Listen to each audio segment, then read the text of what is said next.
ऐसी घटना घटी जिसने झारखंड की पत्रकारिता जगत में एक सूनापन ला दिया। एक ऐसी शख्सियत जिसने झारखंड की पत्रकारिता को, जिन्होंने बहुत कुछ दिया, उनकी यादें, उनकी विस्मरणीय यादें, उनके कार्य आज भी झारखंड के पत्रकारों का पथ प्रदर्शक बनकर हमारे साथ हैं। और यही कारण है कि आज उन्हें भावभीनी श्रद्धांजलि देने के लिए हम सारे लोग यहां मौजूद हैं। दिवंगत झारखंड के वरिष्ठ पत्रकार, जिन्होंने न जाने कितने पत्रकारों को रास्ता दिखाया, उनका सृजन किया और झारखंड की पत्रकारिता में एक बेहतरीन पारी खेलते हुए आज हमारे बीच नहीं है, लेकिन उनकी बहुत सारी ऐसी यादें हैं, मधुर यादें हैं, जो प्रेरणा बनकर आज हमारे साथ चल रही हैं, चलेंगी भी। तो बहुत दुख के साथ आज इस घड़ी में हम लोग मौजूद हैं। हम चाहेंगे कि आगे के कार्यक्रम को बढ़ाने के लिए हमारे रांची प्रेस क्लब के अध्यक्ष सुरेंद्र लाल सोरेन जी पहल करें।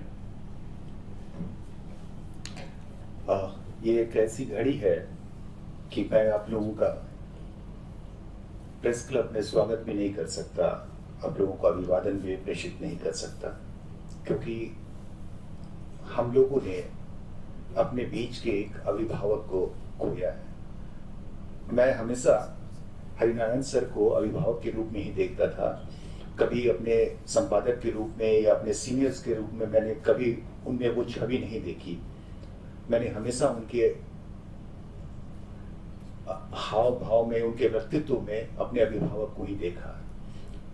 ऐसे ही हर किसी के मन में जो लोग भी उनके साथ सहयोगी रहे, साथी रहे, सबके मन में ऐसे ही कुछ संक्षिप्त और छोटे भाव होंगे।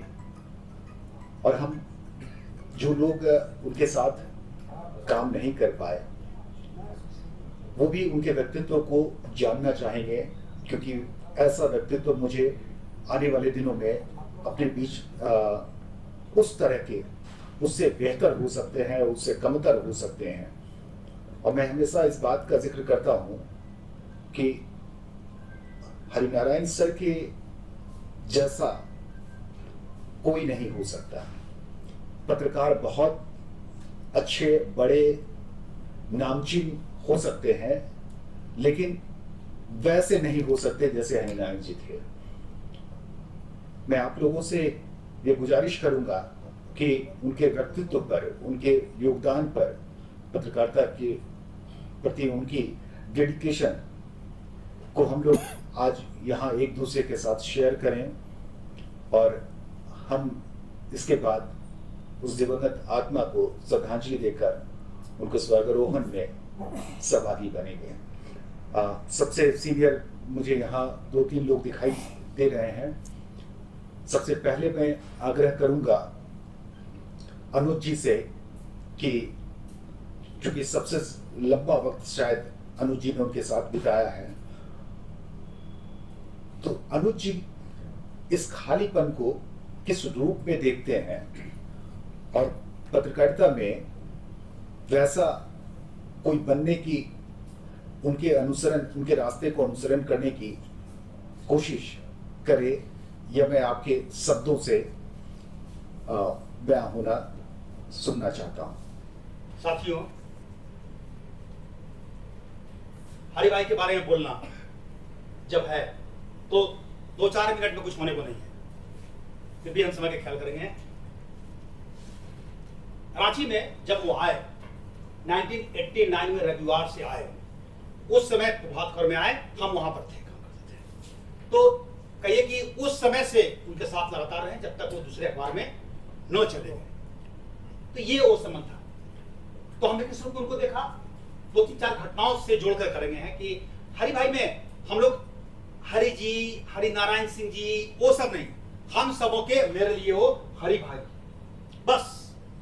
जब हाँ हरि भाई बताइए क्या खासियत, क्या पत्रकार तो बहुत मिलेंगे, उनकी खासियत, सबसे पहली खासियत ये रही क्या है कि पद क्या है उनका कोई मतलब नहीं। पहले एनी में थे, फिर आरी बने, जो करके है फील्ड में जाकर साथ में जब कोई घटना सुनते थे, कोई घटना घटी है, तो रिपोर्टर अकेले नहीं, रिपोर्टर के पहले भी अपने वो पहुंचने की क्षमता रखते थे और पहुंचते थे ग्राउंड रिपोर्टिंग करने। मतलब रिपोर्टर ज्यादा, संपादक कम, जो अब जल्दी कहीं देखने को नहीं मिलता है।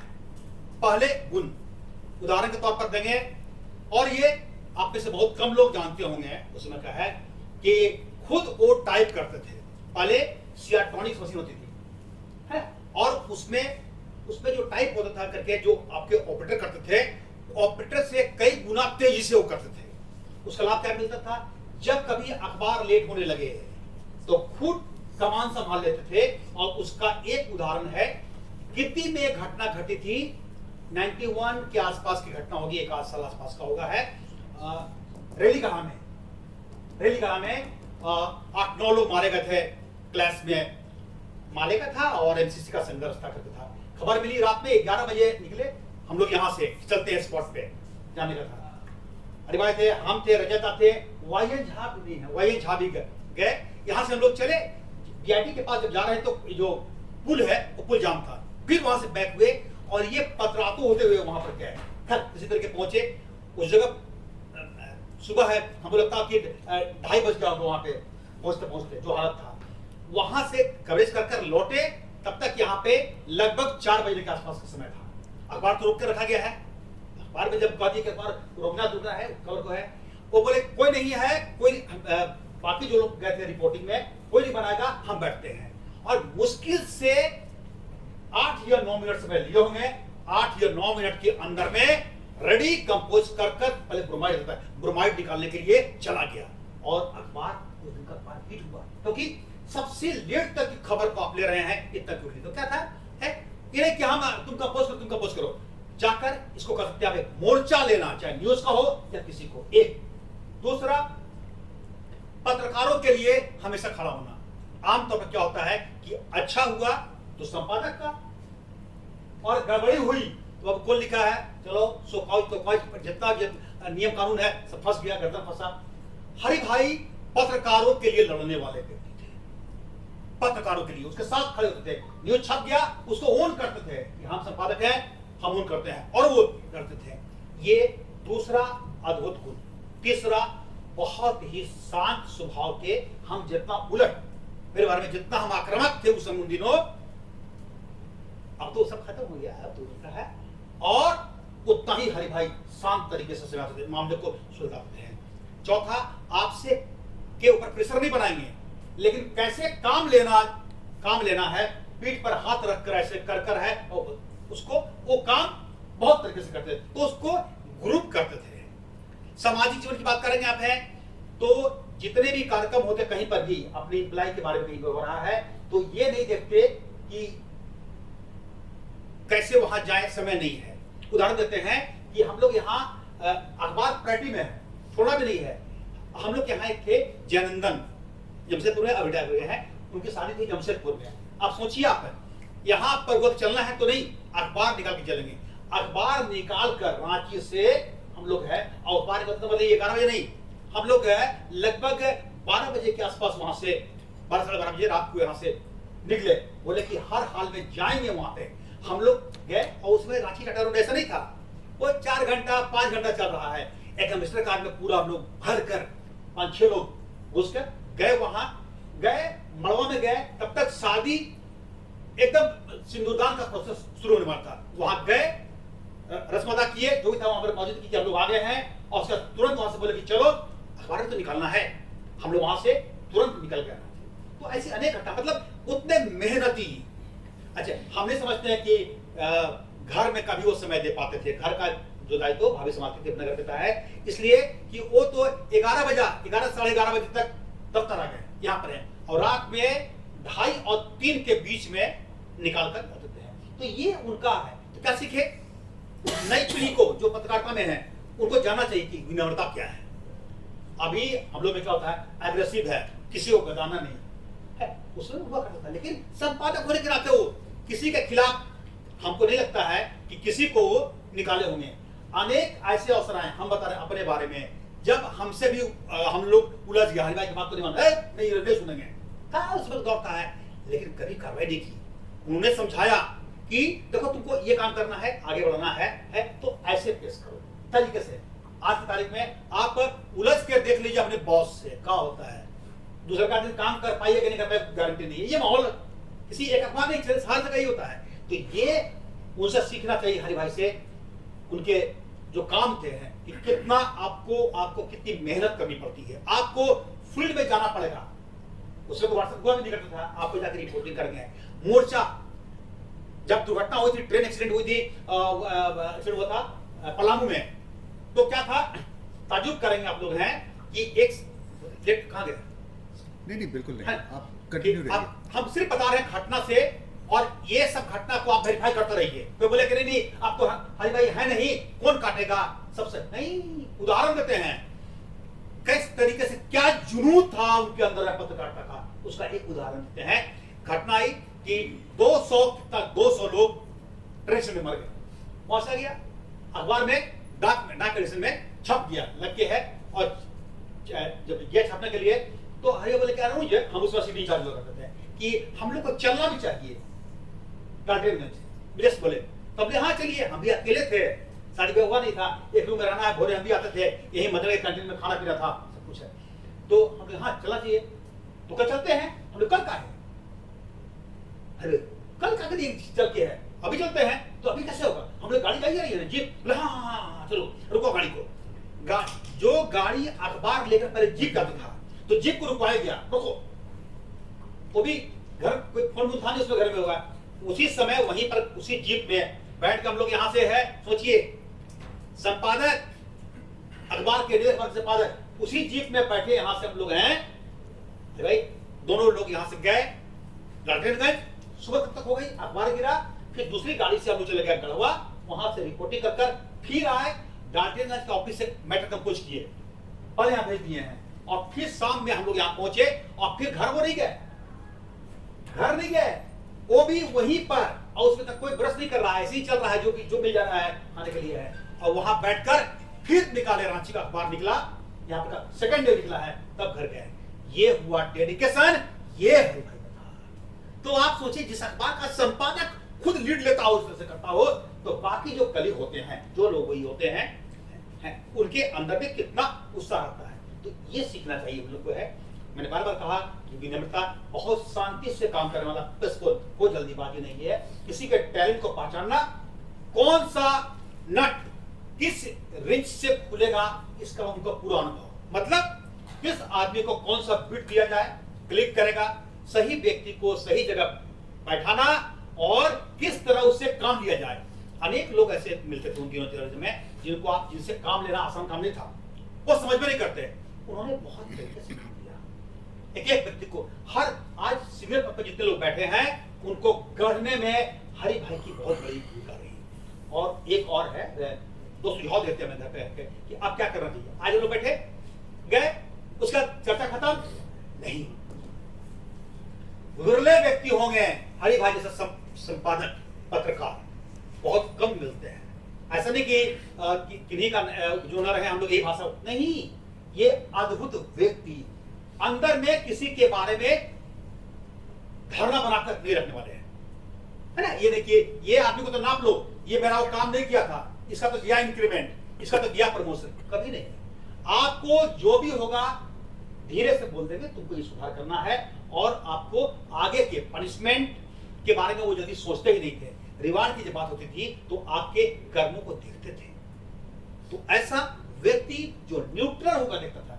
और जब बाद में जब आजाद सिपाही बाकी अखबारों से काम करते हुए जब आए, तो एक बात होती थी तो बोले कि अरे देखो जानते हो, ये वो काम कर दिए हैं, ऐसे कर दिए हैं। एक अखबार, पत्रकारों का भी एक अखबार होना चाहिए, ये भाषा जो बिना दबाव में रहे।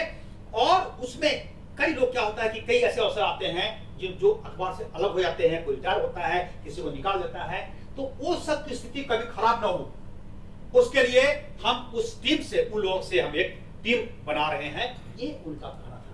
मतलब कितने दूर तक ये हुआ, सही मायने में आपके वेल विशर। तो ऐसे पत्रकार अब करना क्या चाहिए है? मेरे हिसाब से ये तो हम बता रहे हैं, ये तो हम एक उदाहरण है। दोनों हाथ फैला देंगे तभी उनकी स्मृतियां कब नहीं होंगी। खाली हम नहीं, भरे पड़े हैं लोग हैं। एक ऐसा जैसे लगता है एक है, एक 50 पन्ने 40 पन्ने का नहीं, एक मोटा स्मृति ग्रंथ निकले हरि भाई के बारे में। हरि भाई कौन थे और उसमें स्मृति रहे जो मैसेज दे समाज को, स्टेट को, देश को दे गए। वो है, और उसका कैसा होगा, वो तरीका होता है, उसको लोग स्पॉन्सर भी करते हैं, उसमें कई सम्मान होते हैं, उसका एड से पिकअप करिए, कोई बोलता है, लेकिन उसमें मैसेज रहे। वो सारे लोग जिनके अनुभव होंगे, जिनके उनकी कलम से, जिसमें उनके टॉप राइटर जो राइटिंग्स है, जो प्रमुख लेख हैं, चाहे किसी भी अखबार हो, लेकिन ये बनाने के पहले आप लोगों को देखना पड़ेगा कि किसी एक अखबार से जोड़कर आप देखेंगे अगर है तो निकालना आसान काम नहीं, मतलब मुश्किल है। भूल जाइए कि कहां काम किए, प्रभात खबर, हिंदुस्तान, खबर मंत्रा जैसे पाई, कुछ नहीं। एक जीवंत पत्रकार, पैशन का पत्रकार हरि भाई, उनका क्या रोल रहा, कैसे सोचते थे, कहां का है, तो उनके बारे में जीवनी से लेके उनके राइटर और उनके बारे में अलग अलग लोगों से जो साथ काम के सहयोगी जो लोग भी रहे हैं, उनके अनुभव खास तौर पर बताते हैं। स्टिंगर के लिए भी बहुत लड़ते थे।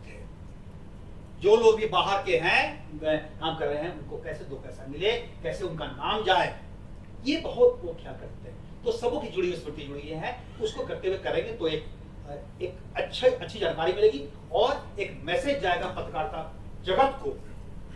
ऐसा हम इधर नहीं देखे हैं, झारखंड में आज तक कोई ऐसा काम हुआ होगा या बाकी जगह भी इस तरह का ये बड़ा काम हो सकता है। इस पर काम अगर संभव हो तो करना चाहिए, पीछे नहीं हटे। बहुत बहुत धन्यवाद आप सबों का, आपने बोलने का अवसर दिया।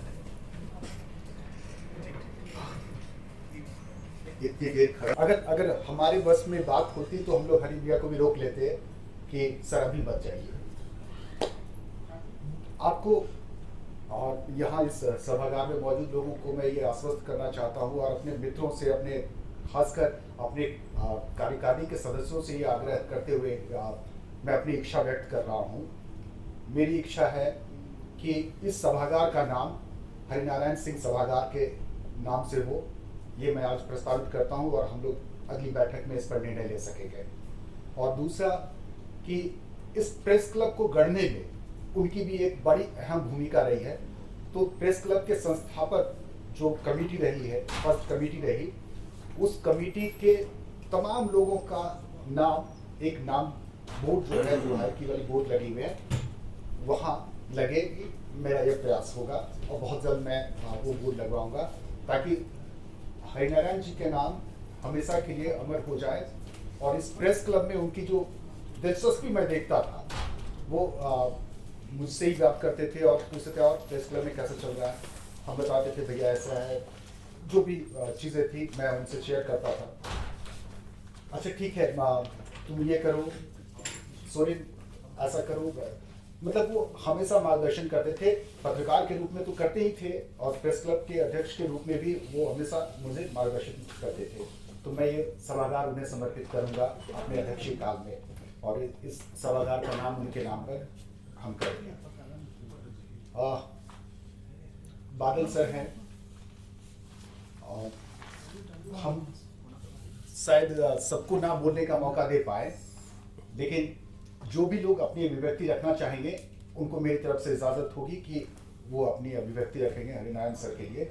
हरि जी को मैं हरि भैया के नाम से ही जानता था और इतने भाव भर गए हैं कि बोलने में मुझे थोड़ी असुविधा हो रही है, क्योंकि मैं एक बड़े भाई के तौर पर ही उनको शुरू से देखता था।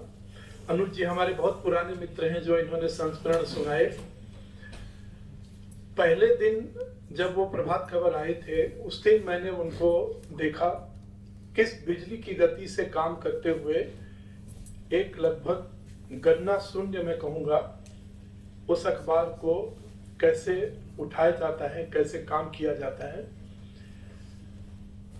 मैं जहां भी रहा अलग अलग माध्यमों में मैंने काम किया और वो भी अलग अलग जगहों पर रहे, लेकिन हमेशा मुझे बुलाते रहे और कई बार उनका जो फोन आता था तो एक आध बार तो ऐसा हुआ कि एक बहुत ही विवादास्पद मामले में वो मुझसे कंफर्म होना चाह रहे थे कि वो आदमी पर जो आरोप लग रहा है एक जज पर आरोप था, और उन्होंने मुझे इस काबिल समझा कि मैं उनको जो बताऊं उसको वो प्रकाशित करें, तो इतना भरोसा भी करते थे। और अगर कम शब्दों में कहा जाए तो वो, जैसा अनुज जी ने कहा, कि वो जनता के, पब्लिक के, आम आदमी के संपादक थे, पत्रकारों के संपादक थे। उनमें कोई हायरार्की नहीं थी कि मैं बहुत बड़ा पत्रकार हूं या मैं बहुत बड़ी हस्ती हूं। हमेशा वो एक आम आदमी की तरह सोचते थे, और पत्रकारिता में जिस तरह से डेडिकेशन होना चाहिए, दूसरे लोगों को आज भी उनसे प्रेरणा लेनी चाहिए कि कैसे समाचारों की तह तक जाए, एक एक तथ्य को पता करें। और सबसे बड़ी बात उनमें जो थी वो ये थी कि कभी भी उनके अंदर में यह अहंकार नहीं आया कि मैं एक बहुत बड़ा पत्रकार हूं और सामने वाला व्यक्ति कौन है, क्या है। मुझे उन्होंने कई अवसर दिए। एक मैं छोटा सा संस्मरण सुनाना चाहता हूँ। बिरसा मुंडा जी की जो जयंती थी, उस दिन मैं आकाशवाणी की तरफ से कवर करने के लिए विशेष रूप से गया हुआ था। मुझे बहुत दुख हुआ कि वहां पे बिरसा मुंडा का इतना नाम है, इतना लोग उनका नाम बजाते हैं, लेकिन सरकार की तरफ से एक भी आदमी वहां पर कोई नहीं गया था। तो मैंने उनको फोन किया, उन्होंने कहा कि आप लिख कर भेजिए, मैं देखता हूं उसको। बिरसा मुंडा के गांव का एक दिन, ये शीर्षक से उन्होंने प्रकाशित किया, जिसकी दूसरे दिन काफी चर्चा हुई और लोगों की आंखें खुल गई। तो इस प्रकार के समाचारों को कहां से कौन कर सकता है, इसकी समझ जिस संपादक में हो वो अखबार तो चलेगा ही। वो जहां गए उन्होंने उस अखबार को एक ब्रांड बना दिया, और उनके बारे में जितना भी कहा जाए कम होगा। बहुत बहुत धन्यवाद।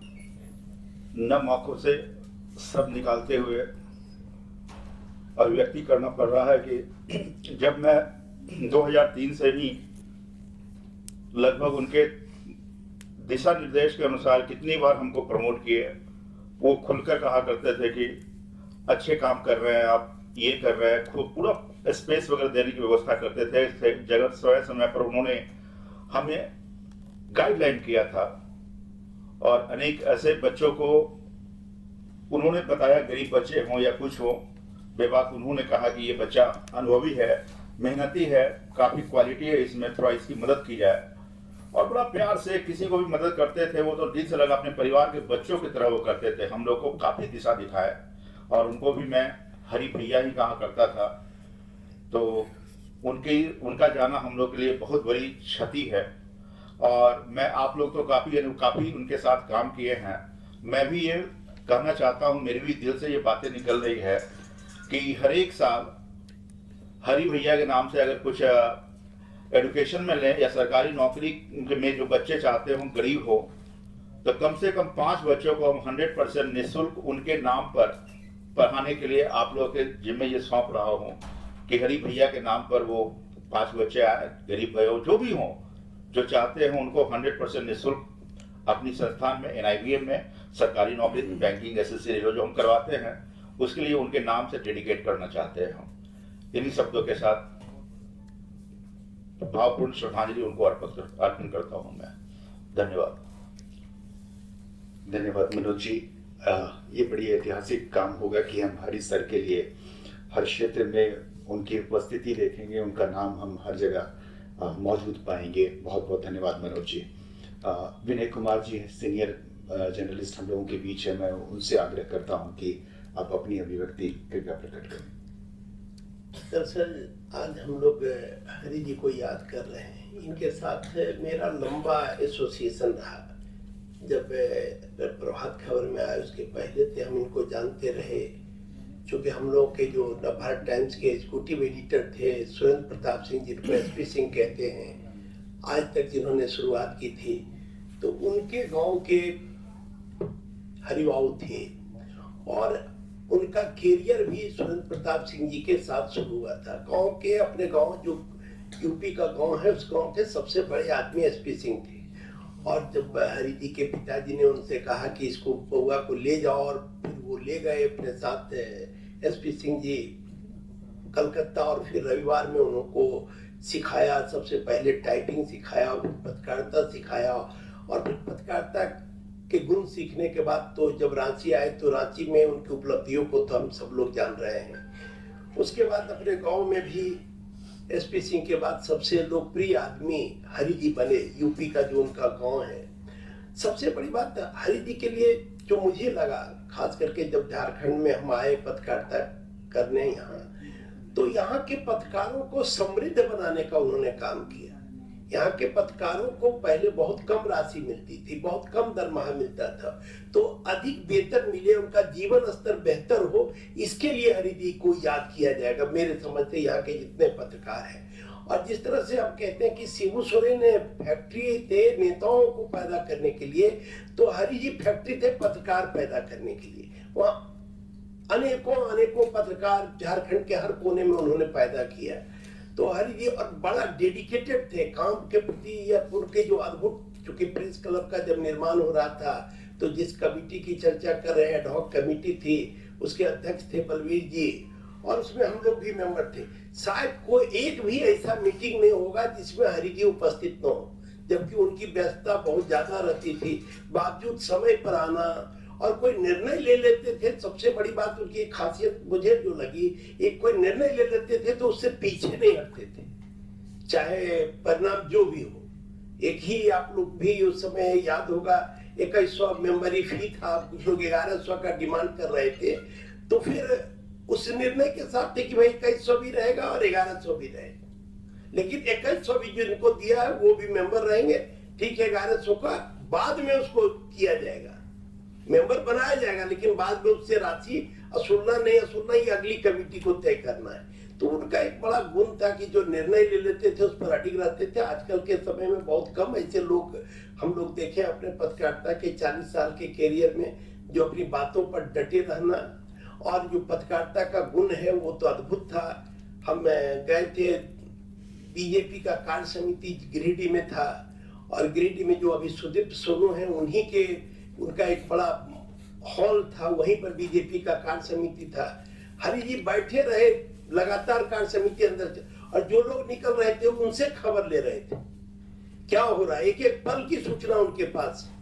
तो जो रिपोर्टर का बड़ा गुण हो सकता है वो भी देखने को मिला कि भाई कोई रिपोर्टर किस तरह से स्पॉट रिपोर्टिंग कर रहा है, एक एक घटना में अंदर में क्या बात हो रही है, सारी सूचना कार्य समिति, क्योंकि वो बंद कमरे में कार्य समिति होती है। तो ये सब सीखने की बात है। मैं अपनी तरफ से और यूएनआई के ब्यूरो चीफ के नाते यूएनआई परिवार की तरफ से उन्हें अपनी विनम्र श्रद्धांजलि अर्पित करते हैं, और उनके परिवार को इस दुख में दुख सहन करने की भगवान शक्ति दें, यही कामना करते हैं। भावुक क्षण है जब हम लोग हरि सर के बारे में आज हम लोग उम्मीद नहीं करते थे कि ये दिन आएगा, हम लोग सामने की इस तरह से हम लोग उनको आज श्रद्धांजलि देंगे। एक महीने पहले की बात है, जैसा कि सर ने बताया कि पत्रकार गढ़ने की फैक्ट्री थे नारायण सर, तो ये बिल्कुल हम लोग तो ये अनुभव किए हैं। हम लोग कभी साथ में काम करने का मौका नहीं मिला, लेकिन वो हम लोगों को गढ़े, इसमें कोई शक नहीं है कि हर मौके पे साल 2018-19 के बाद से हर हफ्ते में एक बार दो बार उनका फोन आता था सर का। कई बार चूंकि फेसबुक पे ट्विटर पे बहुत बार एक्टिव होते थे, कई चीज़ों को लिखते थे, तो सर का फोन आता था कि अखिलेश जी तुम लिखे हो ये बिल्कुल सही है, या फिर कई बार जब उनको कोई सुझाव देना होता था तो सर उसी तरीके से सुझाव देते थे कि वो बात मतलब सीधे वो काटते नहीं थे किसी बात को, वो सुझाव देते। साथियों, हम लोग हरि भाई को श्रद्धांजलि अर्पित करने के लिए एकत्रित हुए हैं। शोक सभा है। मुझे हरि भाई के साथ काम करने का मौका तो नहीं मिला, लेकिन रिपोर्टिंग के दौरान कई बार उनसे मुलाकात हुई। उनका जो जुनून था, जो डेडिकेशन था, उसको देख के हम लोग को काफी प्रेरणा मिली, और हम लोग उसी अनुसार अपने को ढालने का कोशिश किए। पूरी तरह तो नहीं ढाल पाए, लेकिन उनके रास्ते पे कुछ हद तक चलने का प्रयास किए। एक घटना का उल्लेख मैं करूंगा। पुरुलिया जिले के झालदा में हवाई जहाज से आर्म्स गिराया गया था, औजार। तो उस समय हमारे रांची एक्सप्रेस के संपादक थे पवन मारू। उन्होंने मुझे कहा कि प्रमोद जी आप एक दो अपने कवि को लेके जाइए। तो मैं निकला यहाँ से दोपहर में। जब मैं पहुंचा वहाँ शिमली, देखता हूँ हरि भाई पहले से वहाँ मौजूद है। तो मैंने उनकी जो ये थी डेडिकेशन जो था उनका, वो था कि घटना स्थल पर जाने से ही वास्तविकता का पता चलता है। ये उनको विश्वास था, ये जुनून था। और उस दिन के बाद से मैं उनका कायल हो गया है कि वास्तव में घटना स्थल पर पत्रकारों को जाना ही चाहिए। टेबल रिपोर्टिंग में वास्तविकता नहीं होती है। मेरी पूरी सहानुभूति है हरि भाई के साथ। वो जहाँ भी रहें हम लोगों को स्नेह प्यार देते रहें, आशीर्वाद देते रहें। और हम लोगों का ये प्रयास होना चाहिए कि जो वो रास्ता दिखा के गए हैं उस रास्ते को हम लोग अनुसरण करें। और मैं सुरेंद्र की बातों से सहमत हूँ कि सभागार का नाम हरि नारायण सभागार होना चाहिए। अगर आप लोग भी सहमत हो तो एक मत से इस प्रस्ताव को स्वीकार कर लीजिए और इसको पास कर दीजिए। धन्यवाद। उनका सानिध्य कहें या पत्रकारिता के दौर में यदि रिपोर्टिंग की बात हो तो मैं उस वक्त प्रभात खबर में ही था। 2002-2003 का वो दौर होगा जब वो हिंदुस्तान में थे और जरियागढ़ खूंटी में उस वक्त एक मर्डर हुआ था। उस मर्डर में मैं अपने पत्रकार जो फोटोग्राफर परवाज है उसे ही लेकर के गया था और हिंदुस्तान की पूरी टीम गई थी। मतलब इवन अजय शर्मा से लेकर के तमाम जितने दिग्गज लोग थे सारे लोग गए थे।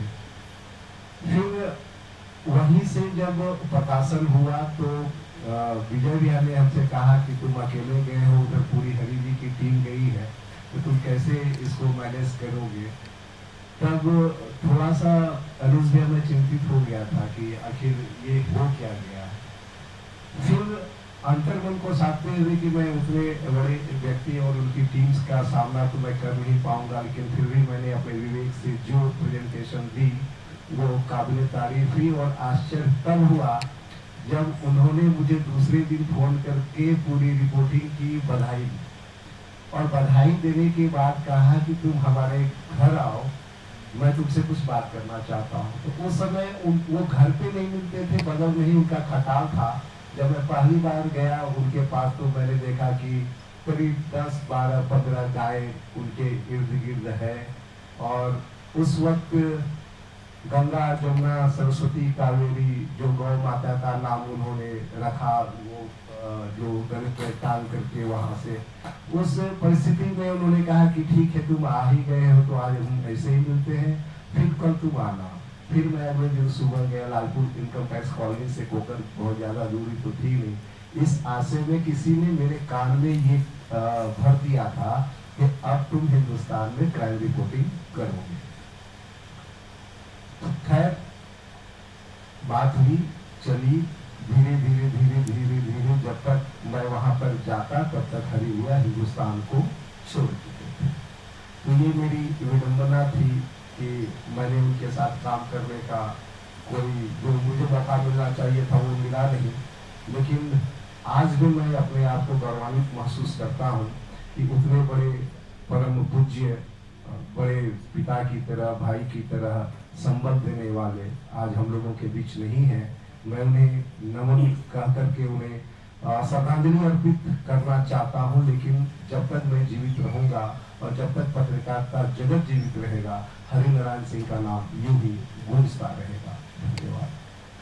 संग्राम में पानी टंकी के पास आजाद सिपाही का कार्यालय था और मुझे भी एक प्रशिक्षु पत्रकार के रूप में काम करने का मौका बहुत कम दिन के लिए मिला था। और उस दरमियान मैंने 2 स्टोरीज की थी जिसे फ्रंट पेज की बॉटम स्टोरी में उन्होंने जगह दी। एक ऑटो ड्राइवर जिसका दोनों हाथ नहीं था, उस पर मैं स्टोरी की थी। और चुटिया के 2 बच्चे थे जिन्हें क्यूटीस लक्सा नाम की एक बीमारी, जो बचपन में ही बूढ़े दिखते थे। तो काफ़ी मार्मिक स्टोरी थी। जो शब्द मैंने महसूस किया था उसे लिखने का प्रयास किया और उसको उन्होंने और अच्छे तरीके से फिल्टर कर एक अच्छा स्थान दिया और एक उमंग उत्साह मेरे मन में आया कि बहुत कम समय में मुझे फ्रंट पेज की बॉटम स्टोरी में जगह बाय नेम मिली थी। ये स्मरण रहा और प्रेस क्लब के चुनाव के दौरान उनके कार्यालय में मैंने उनका आशीर्वाद प्राप्त किया था और कंधा ठोक कर कहा था कि युवा हो, आगे बढ़ो। अच्छा लग रहा है कि कुछ युवा साथी मैदान में आ रहे हैं प्रेस क्लब की जिम्मेदारियों को निभाने के लिए, और काफी उनके विषय में सुना। अक्सर रिपोर्टिंग के दौरान बड़े कार्यक्रमों में भी उनको देखता था, वो पहुंचते थे पत्रकार गृह में, आशीर्वाद उनका मिलता रहा। वक्त वो हमेशा हम याद करते उस पल को। उस समय हम नया नया मतलब इलेक्ट्रॉनिक मीडिया में थे, लेकिन प्रिंट में जाने की काफ़ी उत्सुकता थी मेरी। किन्हीं से पूछा कि हरी सर कहाँ मिलेंगे यार, उन्हीं के थ्रू हमको जाना है। तो उस समय वो न्यूज़ 11 में जस्ट हिंदुस्तान छोड़ के 11 में वो संपादक के रूप में थे। वहाँ मैंने रिज्यूम लिया, सीधा पहुँच गया उनके पास। मैंने कहा सर हिंदुस्तान में हमको चाहिए जगह। उन्होंने कहा कि अरे यार तुम न्यूज़ 11 में आए हो, इलेक्ट्रॉनिक मीडिया, हिंदुस्तान के लिए तुम हमसे क्यों बात कर रहे हो। थोड़ा कड़क लहजे में उन्होंने कहा था, डांट कर, तुम जाओ हिंदुस्तान जाओ। मैंने कहा नहीं सर, हमको पता चला कि आप ही के थ्रू हम हिंदुस्तान जा सकते हैं। तो उन्होंने मेरे कुछ वीडियोस पहले इलेक्ट्रॉनिक का देखा था। उन्होंने कहा यही तुम चंदन भट्टाचार्य हो ना। हमने कहा हाँ सर। तो तुम इलेक्ट्रॉनिक के लिए बने हो, प्रिंट के लिए नहीं। इलेक्ट्रॉनिक में काम करो, चाहो तो 11 आ जाओ। 11 में 2 दिनों तक गया, 2 दिन काम किया, लेकिन मन नहीं हुआ लगा।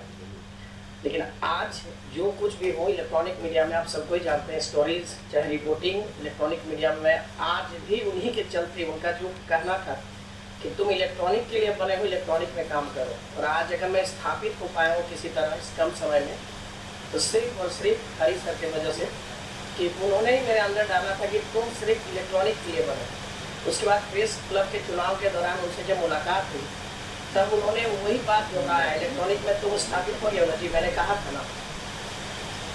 तो हमेशा वो याद आएंगे। और आज हम लोग सब यहाँ नम आंखों से उनको श्रद्धांजलि दे रहे हैं। हम अक्सर उनके साथ उनके बारे में सुनते रहे, बहुत तेज टाइपिंग स्पीड उनकी बहुत अच्छी थी। तो एक तरह का इंस्पिरेशन था कि हम लोग चाहते थे कि हमारी टाइपिंग स्पीड ठीक हो जाए।